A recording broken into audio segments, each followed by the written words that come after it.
본문 말씀은 사도행전 1장 4절에서 8절 말씀입니다. 사도행전 1장 4절에서 8절입니다. 저와 여러분이 한 절씩 교독하겠습니다. 사도와 함께 모이사 그들에게 분부하여 이르시되 예루살렘을 떠나지 말고 내게서 들은 바 아버지께서 약속하신 것을 기다리라. 요한은 물로 세례를 베풀었으나 너희는 몇 날이 못되어 성령으로 세례를 받으리라 하셨느니라. 그들이 모였을 때 예수께 여쭈어 이르되 주께서 이스라엘 나라를 회복하심이 이때니까 하니 이르시되 때와 시기는 아버지께서 자기의 권한에 두셨으니 너희가 알 바 아니요. 다 같이 오직 성령이 너에게 임하시면 너희가 권능을 받고 예루살렘과 온 유대와 사마리아와 땅끝까지 이르러 내 증인이 되리라 하시니라. 아멘. 아멘. 어떤 분들은 저를 꼭 천사처럼 보시는 분들이 계십니다. 엄청 부담스럽습니다. 네. 그리고 또 어떤 분들은 저에게 엄청 실망하셨다고 또 실망했다고 메일을 보내거나 또는 어디 글에 아주 실망했다고 그렇게 글을 쓰시는 분들도 계십니다. 더 당황스러운 것은 그 둘이 한꺼번에 있는 분도 계십니다. 천사처럼 보았는데 실망했다는 분들도 보십니다. 저를 천사처럼 보시니까 실망할 수밖에 없는 거겠죠. 네. 둘 다가 사실 다 함께 가는 것이죠. 절대로 천사일 수도 없고 완벽할 수도 없는 저 자신인데, 그러니 실망하는 것은 어쩌면 당연한 일일 수도 있습니다. 제가 하고자 하는 일은 오직 하나입니다. 주 예수님을 바라보시라고 하는 거죠. 저를 주목하시라고 하는 게 아니고, 또 제가 어떻게 잘 살았다는 뜻도 아니고, 주 예수님을 주목하시라는, 주 예수님이 지금 우리와 함께 계시니까, 내 안에 거하시니까 그 주님을 믿음으로 바라보고 사시라고 하는 거죠. 저를 바라보면 예수님을 바라볼 마음이 없어질 수도 있어요. 예수님을 바라본다는 사람도 저 정도밖에 안 되나, 그럴 수도 있는 거죠. 그래서 유기성 목사가 바라보라고 하니까 예수님을 바라보았다. 유기성 목사가 그렇게 24시간 주님을 바라보기 위해서 예수 동행일기를 쓰라고 하니까 써보았다. 그렇게 하지 말기를 꼭 부탁을 드리는 겁니다. 주님을 바라보라, 주님과 친밀히 동행하라고 하는 것은 성경이 우리에게 일관되게 가르치시는 것입니다. 예수님이 우리와 함께 계시고, 그리고 항상 주님을 바라보고, 그리고 주님 안에 거하라. 그게 성경이 말씀하는 내용이에요. 그리고 성령께서 우리의 눈을 열어서 예수님이 우리와 함께 계신 것을 알게 하십니다. 그러니까 유기성 목사가 하는 말을 따라서 하는 게 아닌 거죠. 성경이 그렇게 말씀하니까 따라가는 겁니다. 여러분, 우리에게 있어서 예수님을 바라보게 해주시는 분은 전적으로 성령의 역사이십니다. 성령이 아니시면 누구도 예수님이 지금 우리와 함께 계시고 무엇보다 내 안에 거하신다는 것을 믿을 수가 없습니다. 그래서 성령의 역사하심에 대해서 좀 더 깊이 성령 집회 모일 때마다, 성령 집회 자체가 이름이 그렇듯이 성령의 역사에 의지하여 모이는 집회거든요. 그래서 우리 가운데 역사하시는 성령님에 대해서 더 깊이 알기를 원하는 겁니다. 예수님께서 승천하시기 전에 제자들에게 기다리라, 반드시 너희들이 하나님의 약속하신 것을 받기 전에는 아무것도 하지 말아라, 그러면서 약속하신 분이 성령이십니다. 오늘 우리가 읽은 사도행전 1장 4절에 사도와 함께 모이사 그들에게 분부하여 이르시되 예루살렘을 떠나지 말고 내게서 들은 바 아버지께서 약속하신 것을 기다리라. 요한은 물로 세례를 베풀었으나 너희는 몇 날이 못되어 성령으로 세례를 받으리라 하셨느니라. 지금 우리에게도 똑같이 주님은 말씀하신다고 저는 확신합니다. 여러분 각자에게 성령을 기다리라. 성령으로 세례를 받으라. 라고 주님은 말씀하십니다. 왜냐하면 성령님이 아니면 우리가 예수님을 믿을 수도 바라볼 수도 주님과 동행할 수도 없기 때문입니다. 그리고 이 세상을 믿음으로 승리할 수 없기 때문에 모든 것이 다 성령으로 되는 일이거든요. 살기 힘들다, 앞이 캄캄하다, 앞으로 살아갈 것이 너무 두렵다, 상황이 정말 그럴 처지가 되더라도 절대로 낙심하지 마시기 바랍니다. 우리 교회는 한 20년 전에는 교회가 다시 회복되고 서는 것 자체가 불가능하다고 여겨질 정도로 그렇게 완전히 망가진 상태에 있었습니다. 그런데 여러분 보십시오. 교회가 여러분에게 증거잖아요. 네.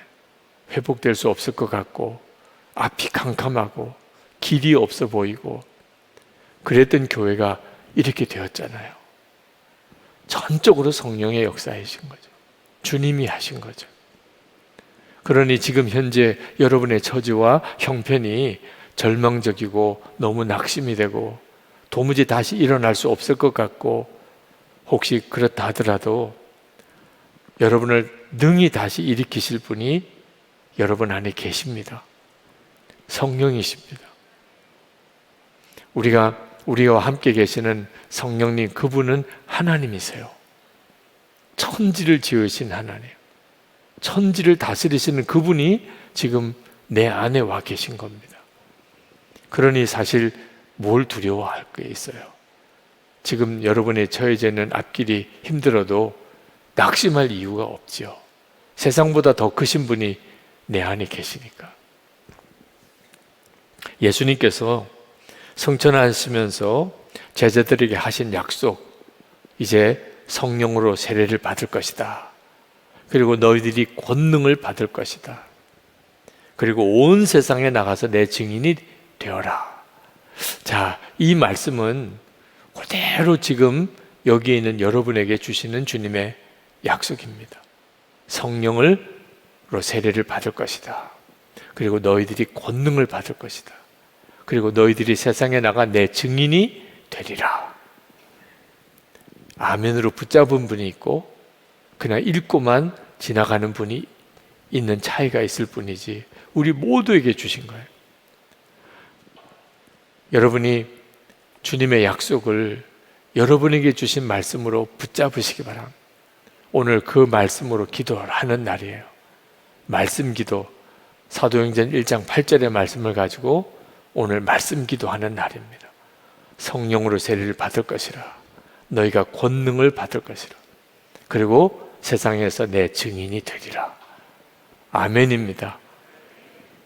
우리 영상으로 예배하시는 분들도 동일한 은혜를 여러분이 받으셨다는 사실을 믿으시기 바랍니다. 실제로 초대교회에 예수님이 부활승천하시고 그리고 제자들은 여전히 말할 수 없는 핍박 중에 있었습니다. 그들은 얼마 전까지 예수님을 십자가 못 박아 죽인 무리들입니다. 그런데 성령이 임하시고 난 다음에 완전히 상황이 바뀌어 버렸습니다. 그 예루살렘에 있는 시민들 중에 하루에 3,000명씩, 어떤 날은 5,000명씩 그들이 회개하고 예수를 믿는 역사가 일어났어요. 성령이 임하시니까. 그러니까 성령이 임하기 전과 성령이 임한 다음은 전혀 상상이 안 될 정도로 차이가 납니다. 여러분들의 삶 속에 하나님의 성령이 임하실 것, 그리고 여러분의 마음과 삶이 어떻게 바뀔지는 지금은 상상도 안 될 정도예요.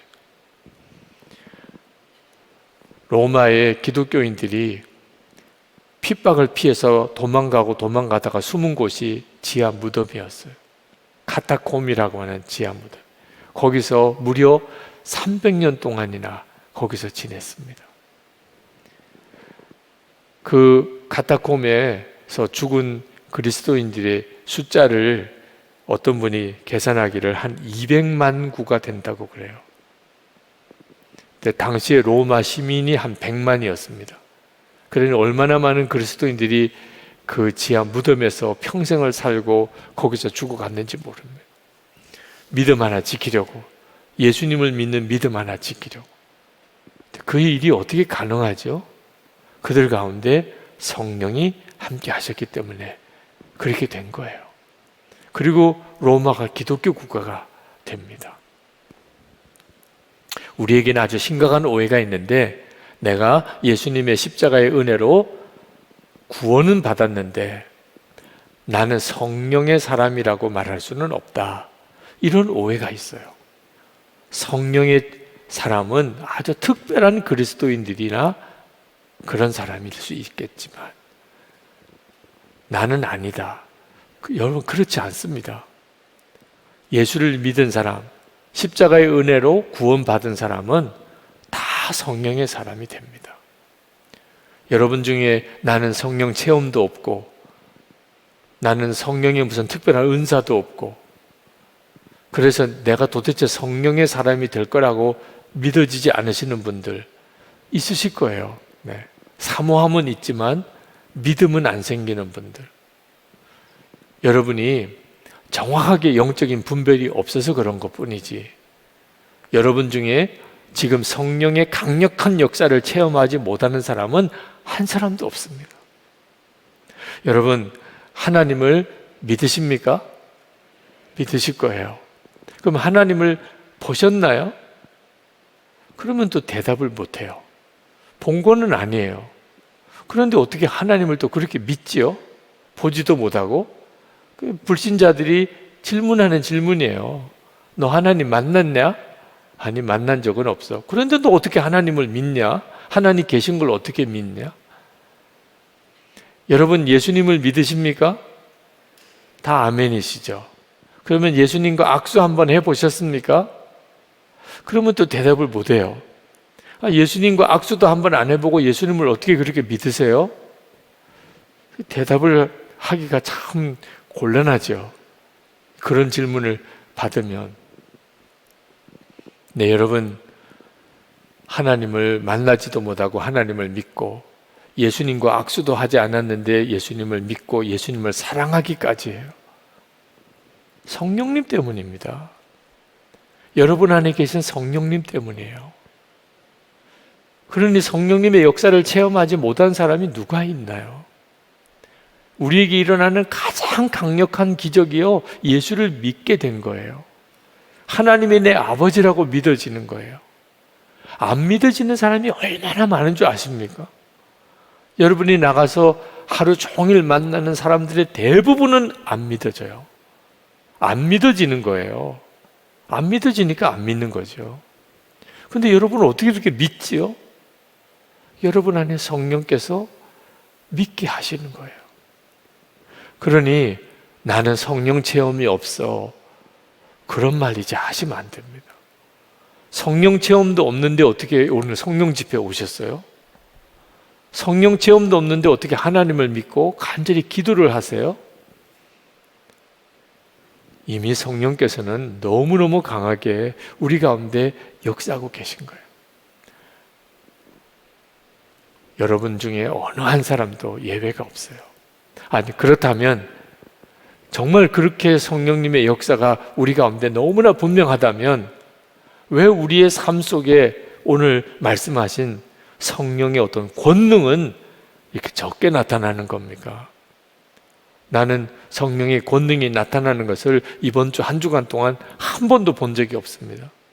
내가 하나님을 믿는 거, 내가 예수님을 사랑하는 거, 그것도 성령의 역사라고 하면 뭐 동의를 합니다만, 그러나 내가 지금 정말 알고 싶은 것은 정말 죽은 자도 살아나고 정말 암병도 고침을 받고 기도하면 그날 다음 날로 그냥 문제가 해결되고 주님이 하셨습니다, 계속 이런 간증도 좀 할 수 있는 이런 역사가 내게는 없다는 것.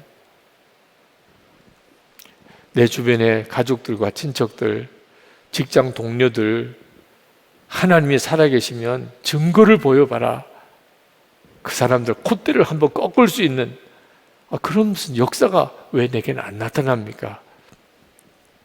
여러분, 이유가 있어요.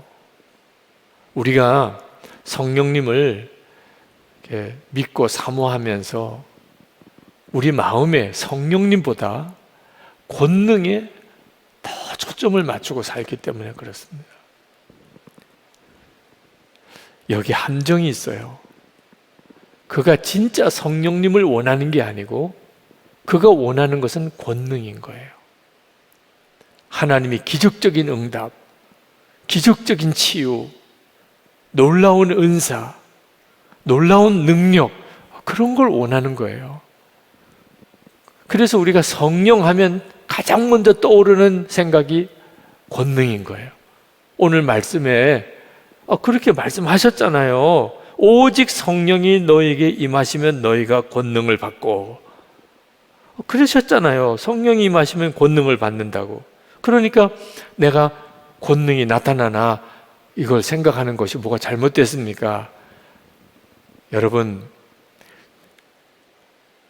권능 전에 먼저 하신 말씀이 있어요. 성령이 임하시면 권능을 받고라고 했잖아요.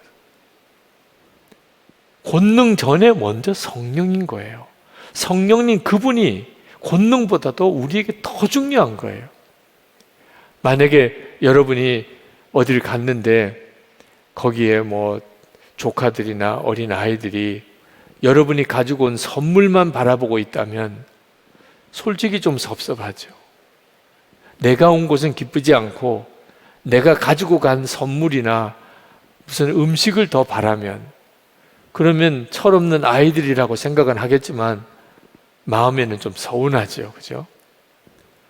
누가 저에게 찾아왔는데 제가 그 사람에게 도와줄 도움만 바라지 저 자신에 대해서는 전혀 존중함도 없고 사랑하는 마음도 없다면 저는 이용당하는 느낌일 거예요.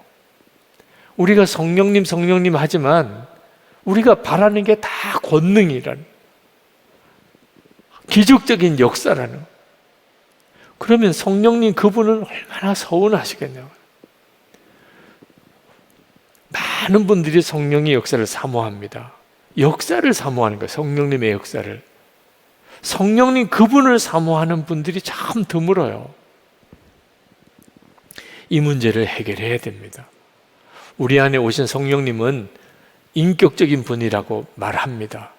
이 말은 성령님에게도 감정이 있고 성령님께서도 좋고 나쁜 게 있고 성령님께서도 어떤 의지가 있으신 분이란, 우리랑 똑같이 기분이 좋고 또는 마음이 상하시고 성령님께서도 똑같으시다는 거예요. 그 점을 여러분이 정확하게 아셔야 합니다. 만약에 성령님께서 무시당한다고 느끼고 성령님께서 이용당한다고 느끼고 성령님도 똑같은 마음을 가지고 계신 거예요.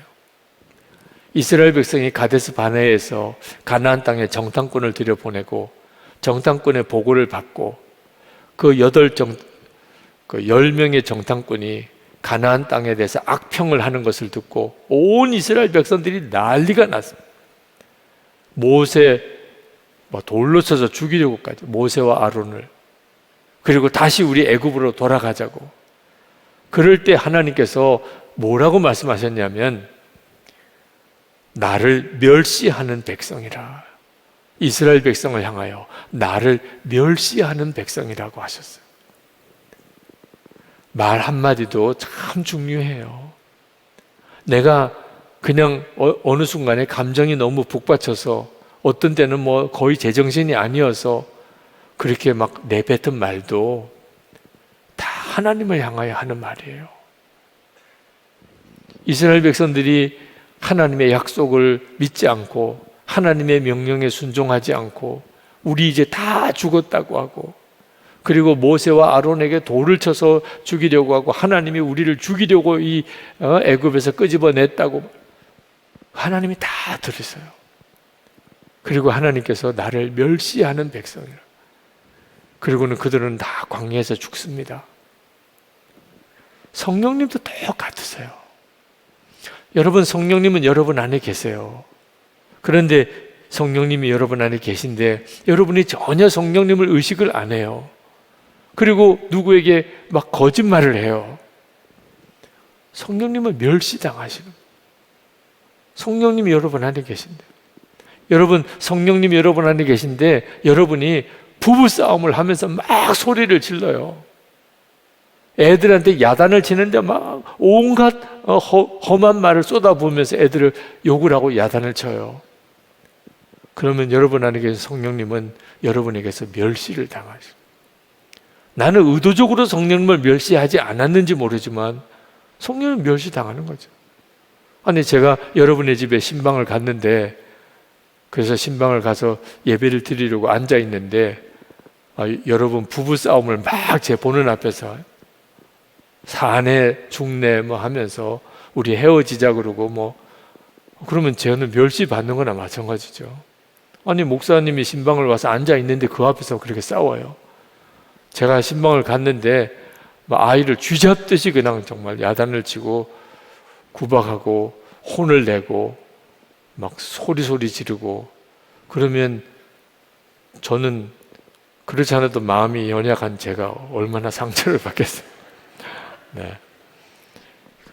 내가 이 집에 계속 있어야 되나 나가야 되나 그렇지 않겠습니까? 아니, 목사님이 집에 와 계신데 정도가 아니에요.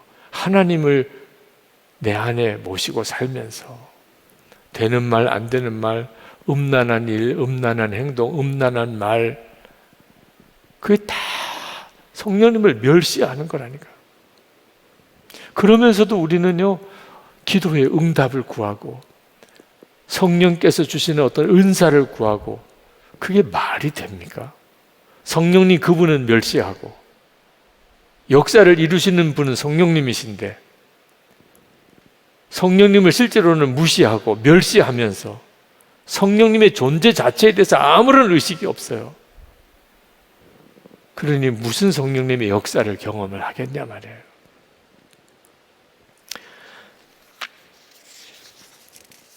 교회에서 가장 무시당하시는 분이 어쩌면 성령님이세요. 여러분, 교회에 왔는데 누구도 환영 안 해주고 말 걸어주는 사람도 없으면, 그러면 이 교회에서는 나를 아는 사람이 없구나, 환영해 주지 않는구나, 그렇게 생각하죠. 교회 등록을 안 해서 그런가 교회에서 이렇게 등록을 했는데도 여전히 교회에 오면 나 혼자예요. 왔는지 갔는지 안 왔는지 알아주는 사람도 없어요. 챙겨주는 사람도 없어요. 그러면 그 교회를 오래 다닐 수 있을까요? 왜? 나를 무시하는 것 같으니까. 그런데 성령님이 꼭 그런 취급을 받는 거예요. 우리가 모이면 늘 성령님은 그 가운데 같이 계세요. 그런데 우리는 전혀 성령님을 존재 자체를 의식을 안 해요. 뭐 계신지, 마음이 불편하신지, 내게 무슨 말씀을 하시려는지 전혀 관심이 없어요. 그냥 보이는, 눈에 보이는 사람들에 대한 관심만, 되어지는 일에 대한 관심만, 내가 뭐 얼마를 받을 게 있냐 없냐, 돈에 대한 관심만. 그렇게 하면서 어떤 성령의 역사를 기대하나요? 성령님께서 인격적인 존재라고 하는 말은 성령님을 권능으로만 취급하지 말라는 겁니다. 성령님은 은사 주시는 분, 성령님은 기적을 행하시는 분, 성령님은 놀라운 일을 이루시는 분, 내게 그런 역사를 행해 주시는 분, 이렇게만 여기면 안 된다고 말해요. 내가 성령님에 대해서 인정하고 환영하고 기뻐하고 성령님으로 인해서 내가 예수 믿고 있다는 것을 늘 깨닫고 내게 기도할 마음을 주시는 분이 성령님이고, 죄를 지으면 내 마음에 회개할 마음을 주시고, 얼마나 실제예요. 성령님 고맙습니다. 성령님 또 이렇게 역사해 주시네요. 그러면서 성령님을 계속 인정하면요, 성령님의 역사가 계속 일어나요. 점점점 성령의 역사가 강하게 일어나요. 나중에는 권능을 특별히 구한 것도 아닌데 능력이 임해요. 능력으로 살게 돼요. 삶이 다 바뀌어요. 그런데 성령을 무시하면요, 전혀 아무런 역사가 안 일어나요. 우리가 성령 집회 때마다 환우들을 위해서 기도합니다. 기도할 수도 있고 안 할 수도 있어요. 하나님께서 언제 저의 마음속에 왜 요즘에는 이 예수님의 이름으로 병 고침을 받는 사람이 이렇게 적습니까? 주님이 너희들이 계속 기도를 안 하니까, 환자를 보기만 하지 예수님의 이름으로 기도를 안 하니까, 누가 환자인지 모르니까 또 어떻게 기도합니까? 그냥 환자들은 다 기도하라고, 환자들은 이 시간에 예수님을 바라보고 고쳐달라고 기도하라고 모일 때마다 그렇게 하라는 거예요. 저에게는 어떤 신유의 은사가 있질 않아요. 신유의 은사가 있으면 신유 집회를 해야 되겠죠. 근데 저에게는 신유의 은사가 있질 않아요. 그냥 예수님이 우리와 함께 계심을 믿을 뿐이에요. 믿음으로 기도하는 거죠. 그런데 그렇게 기도하다 보니까 실제로 병을 고침을 받았다는 분들이 굉장히 많이 일어나는 거예요. 기도를 안 하면, 그러면 그런 역사도 안 나타나요. 성령의 역사가 강하게 나타나는 교회를 주목해 보세요. 성령님의 역사를 믿고 계속 기도를 모일 때마다 하니까, 그러니까 기도의 문이 열리고 능력도 나타나는 거예요. 성령님에 대해서 존중히 여기고 그분이 함께 역사하실 걸 진짜 믿고 성령님께 순종의 걸음을 나가면 성령의 역사는 더 강하게 나타나요. 성령님의 역사에 대해서 전혀 관심이 없어요. 그럼 성령님의 역사는 서서히 다 없어져 버려요. 마치 안 계신 것 같이 그렇게 되어버리고 말아요. 여러분이 어떤 권능을 보지 말고 성령님 그분을 주목해 보시면 여러분 안에 일어나는 가장 놀라운 변화가 있어요. 그게 거룩함과 사랑이에요. 이게 사실은 진짜 능력이에요. 병자 고침받고 죽은 자가 살아나고, 그것보다도 더 놀라운 기적이요, 우리 안에 거룩함과 사랑의 역사가 일어나는 거예요. 이게 진짜 성령님다운 역사예요. 치유의 역사가 일어나고 어떤 기적이 일어나도요, 거룩하지 못한 사역자들이 있습니다. 사랑이 없는 사역자들도 있어요. 능력은 나타나는데, 기적은 일어나는데 거기에 거룩함이 없어요. 그건 미혹이에요. 그러니까 이것부터 먼저 가야 되는 거예요. 성령님으로 인한 거룩함과 사랑이 먼저 있어야 그 다음에 죽은 자도 살리는 기적도 의미가 있는 거예요. 거룩하게 살아야 된다. 죄 지으면 안 된다. 하나님, 저 또 죄 지었어요. 이런 마음이요, 전부 성령님의 역사입니다. 오늘 보혈에 의지해서 우리가 하나님 앞에 죄 씻음을 받고 죄에서 승리하도록 기도하자고. 그랬을 때 아멘, 제게 지금 그것이 필요합니다 하고 일어나서 기도하신 분들이 많으셨는데, 바로 그게 성령님의 역사예요. 죄를 용납할 수가 없고, 그죠? 누가 아는 사람 아무도 없잖아요.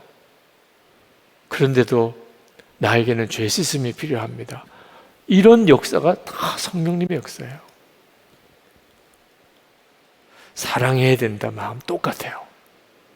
정말 나를 죽일 것 같이 그렇게 악하게 하는 사람도 사랑해야 되는데, 그 사람을 사랑하지 못하는 게 너무 마음이 괴롭고 용서가 안 된다, 사랑이 안 된다, 그런 상담하는 분들을 많이 만나요. 용서해야 된다, 사랑해야 된다는 마음이 성령님의 역사예요. 성령님께서 그렇게 하시는 거예요.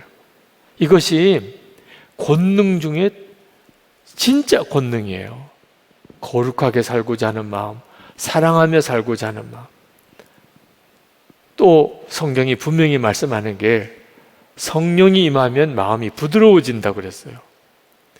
여러분, 부부 사이에 부드럽습니까?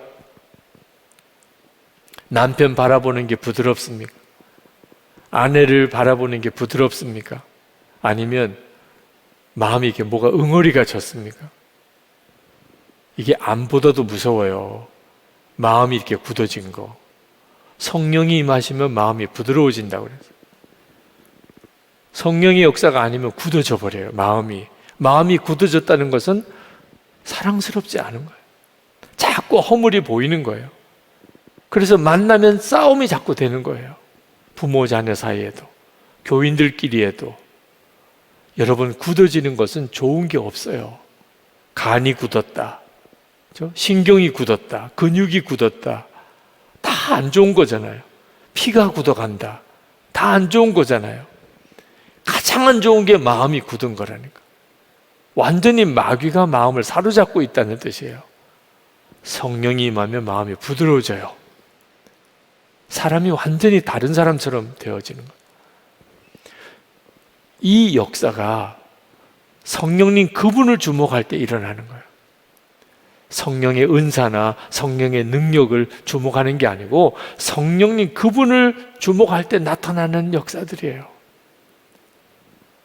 이것부터가 먼저인 거예요. 그 성령님께서 우리의 삶 전체를 바꾸는 겁니다. 우리 교회가 2007년부터 이런 금요 철야기도회 때 성령의 강력한 어떤 치유의 역사와 어떤 은사의 역사가 나타나기 시작을 했어요. 제가 목회하면서 이렇게 매 일기를 이렇게 써왔는데 2007년도부터는 우리가 모여서 기도하면 하나님의 역사들이 강하게 나타나는 것을 보았어요. 2009년도에는 그런 일이 더 많이 일어나기 시작했어요. 여러분 중에 그때 계셨던 분도 계시겠는지 모르겠지만 그때 우리가 특별한 실험도 했었어요. 기도하면 쓰러지는 사람들도 막 나타나니까 이게 성령님의 역사인지 알고 싶어서 제가 기도 안 하고 안수기도 안 하고 부목사님들 5분이 나와서 이 앞에 5분이 쓰셨어요. 그래서 여러분 중에 안수기도 받기 원하는 분들은 오늘은 제가 기도를 안 하고 부목사님들이 기도할 테니까 부목사님들 앞에 나와서 기도 받으시라고. 그래서 기도 받으러 나오셨죠. 그날 계셨던 분들 아시겠지만 다 쓰러지셨어요. 그냥 부목사님들이 머리에 손을 대신 것도 아닌데도. 참 희한하죠? 그 다음 주 성령 집회 때부터는 다 그러지는 않으셨어요. 근데 그날은 우리가 하나님 앞에 하나님 이것이 성령의 역사라면 오늘은 부목사님들이 기도할 때 받는 분들이 다 쓰러지게 해주세요. 그렇게 목사님들이 사전에 기도회를 했어요. 하나님이 우리 교회에 굉장히 강한 성령의 역사로 성령 사역을 하시려고 하시나 보다. 이렇게 믿을만 하잖아요. 그런데 그 이후에 이게 아니구나 하는 것이 느껴졌어요. 여러분, 성령의 어떤 권능과 역사가 나타나면 반드시 마귀의 미혹도 같이 일어납니다. 왜냐하면 마귀가 그걸 절대로 내버려 둘 수가 없으니까. 그래서 성령 사역은 항상 이런 위험성도 같이 따라옵니다. 이상한 악한 영의 미혹을 받은 사람도 같이 막 역사가 일어나요. 그래서 성령의 역사는 굉장히 조심스러운 역사이기도 합니다. 성령의 역사하심이 일어나니까 교인들이 바짝 관심을 더 가지고 모이는 인원이 엄청 늘었어요. 근데 제가 통성기도 하고 이제 안수기도 하는데 갑자기 교인들을 쫙 보는데 소스라치게 놀랐어요. 통성기도 시간이에요. 기도 받을 분들은 앞에 나와서 기도하죠.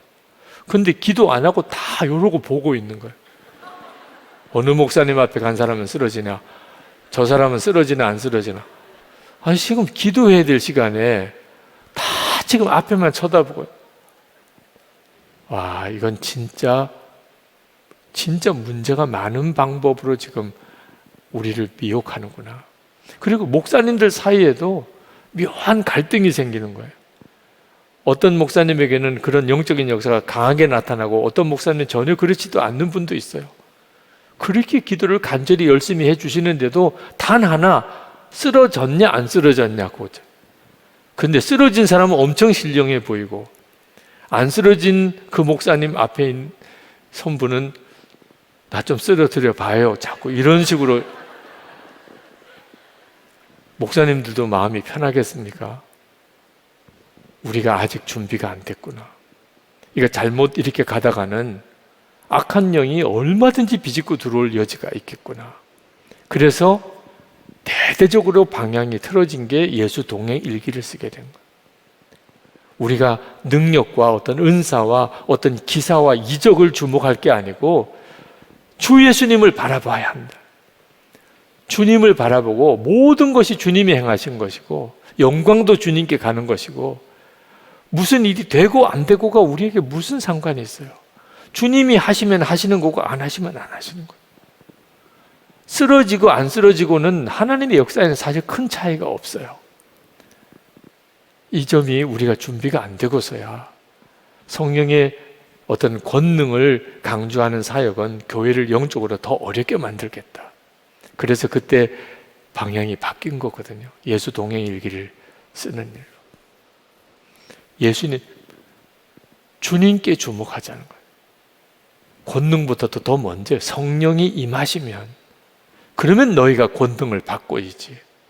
성령님 자체에 대한 관심 없이 능력 주세요, 은사 주세요, 기적을 행하여 주세요. 그러면 반드시 악한 영이 역사예요. 유명한 성령 사역자 이야기입니다. 그분이 미국의 어느 도시에 집회를 인도하러 갔는데 그 전날 기도하는데 얼마나 호텔에서 마음이 뜨거운지 새벽 2시까지 기도하셨어요. 그리고 잠깐 자고 오전 집회에 갔습니다. 그리고 그 집회에 모인 회중들 앞에 서서 말씀을 전하는데 본인 목사님이 이전에 경험하지 못한 강력한 주님의 임재를 느끼게 됐어요. 여러분도 느끼시지요? 성령께서 역사하시는구나. 주님이 임하시는구나. 오늘은 왠지 영적으로 너무 맹숭맹숭해. 오늘은 뭐 특별한 어떤 감동이 없네. 여러분들도 조금 그런 느낌이 있으시지요? 오늘은 왜 이렇게 간절히 성령의 역사가 강하지? 오늘은 왜 이렇게 너무 맹맹하지? 찬송을 불러도 목사님이 그날 말씀을 전하는데 교인들의 얼굴에 하나님이 역사하시는 것이 너무 강하게 느껴지는 거예요. 목사님 말씀을 전하는데 이게 내가 말을 전하는 건가? 이런 느낌이 들 정도로 자꾸 말씀이 속에서부터 계속 나오는 거죠. 설교하면서 교인들을 보면 저쪽에서 몇 사람은 막 울고 있는 거예요. 설교가 끝나고 우리 다 같이 이 시간 기도합시다. 그리고 그 목사님이 뭐 다르게 기도한 것도 아니에요. 예수님, 눈을 감고 예수님, 그렇게 부른 거예요. 그런데 뭐가 강력하게 회중들 가운데 임하는 것 같이 뜨거운 막 통곡이 터져 나오는 거예요. 성도들이 막 견딜 수 없어서 울기 시작하는 거예요. 여기서 막 울음이 터지면 저기서 울음이 터지고, 그 목사님도 처음 그런 경험을 해본 겁니다. 그리고 오전 집회가 끝났어요. 그리고 이제 점심 식사를 그 도시의 사촌 누이가 거기에 살아서 그 사촌 누이 집에 약속을 하고, 이왕 그 도시에 집회를 갔으니 오랫동안 만나보지 못했던 이제 사촌 누이를 만나고 그 가족과 함께 점심을 먹었습니다. 그런데 점심을 참 즐거운 대화를 나누면서 먹는데 마음에 성령님께서 말씀하시는 게 느껴졌어요. 너 빨리 가서 기도해라. 지금 동생 내외와 모처럼 만나서 즐거운 식사를 하고 있는데, 식사 도중인데 너 빨리 가서 기도해라. 마음속에 갑자기 떠오르는 생각, 이게 주님의 음성이구나. 여러분들도 그런 분별이 있으시죠? 네.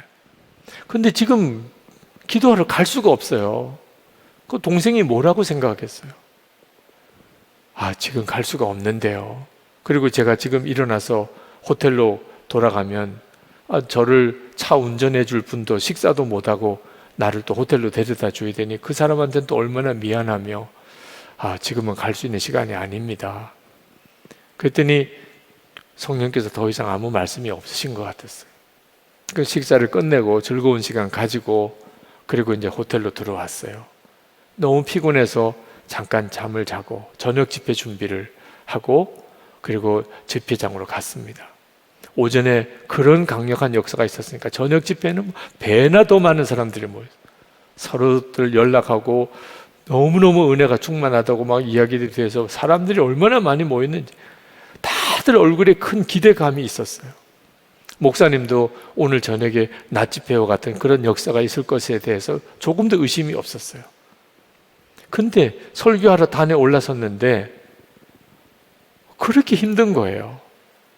내가 지금 무슨 말을 해야 될지, 그 다음 말은 무슨 말을 해야 될지 이게 맥이 안 잡히는 겁니다. 자꾸 했던 말 또 하는 것 같고 했던 말 또 하는 것 같고. 교인들도 집회 참여한 분들도 눈만 멀뚱멀뚱 뜨고 전혀 무슨 반응이 없는 것 같아요.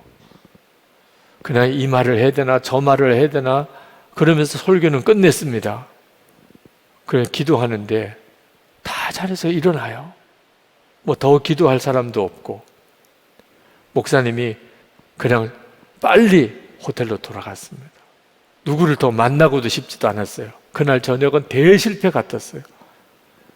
호텔 방에 들어가서 하나님 앞에 막 원망 같은 기도를 했습니다. 하나님 이게 뭡니까 도대체? 집회를 하라고 하시고 오전에는 그렇게 역사하시고 저녁에는 왜 주님이 역사를 안 해주신 겁니까? 근데 그때 성령께서 너무나 분명하면서도 조용한 음성으로 내가 오늘 낮에 너에게 기도하라고 했는데 너가 거부했다. 아니 그날은 그 시간은 동생들하고 정말 즐거운 시간 모처럼 만난 시간이었잖아요. 제가 그 시간에 빠져나올 수가 없었다니까요. 그때 성령께서 하신 말씀이 내가 정말 성령의 충만함을 원하냐? 그러면 내가 치료해야 될 대가가 있다. 내가 치료해야 될 대가가 있어. 이것도 다 하고 저것도 다 하고 하고 싶은 거 다 하고 그리고 성령의 능력도 경험하려고 해서는 넌 아무것도 할 수 없어. 내가 너를 쓸 수가 없어. 그게 그분에게 있어서는 평생의 교훈이 됐어요. 우리에게는 하나님이 와 계세요. 그걸 명심하셔야 돼요. 그분은 하나님이세요. 나에게 어떤 마음을 주실 때 그 목사님에게는 동생과 식사하는 그 시간에 너 기도해라. 너 이러다 보면 저녁 집회를 위해서 아무런 영적인 준비가 없는 것 같다. 대가집을 해야 될 건 대가집을 해야 돼.